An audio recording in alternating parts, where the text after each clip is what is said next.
Buonasera e ben ritrovati con l'informazione flash di New Sicilia. I principali titoli del pomeriggio. È Giuseppe Colaianni, 55 anni, la prima vittima italo-venezuelana accertata nel terremoto che ha colpito il Venezuela. Nato a Caracas da una famiglia originaria di Calascibetta, nell'Ennese, è morto sotto le macerie dopo essere riuscito a mettere in salvo la moglie. Lavorava nel settore della logistica internazionale e lascia 2 figli.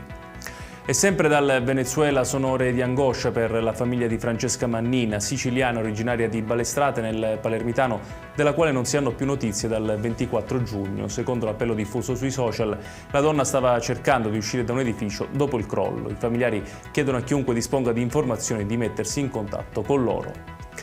Fratelli d'Italia frena sull'ipotesi di elezioni regionali anticipate in Sicilia. Il commissario regionale Luca Sbardella, intervenuto a Zafferana durante l'evento Etna Tricolore, ha invitato il centrodestra a rinsaldare la maggioranza e completare il programma di governo. Sulla futura candidatura alla presidenza, però, ha avvertito: se la riconferma di Renato Schifani fosse messa in discussione, il partito sarebbe pronto a esprimere un nome per Palazzo d'Orleani.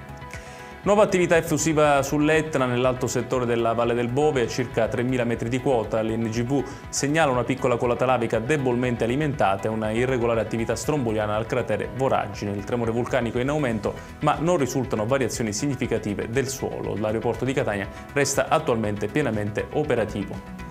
Infine il meteo. Nella giornata di domani è ancora caldo e afa in tutta la Sicilia.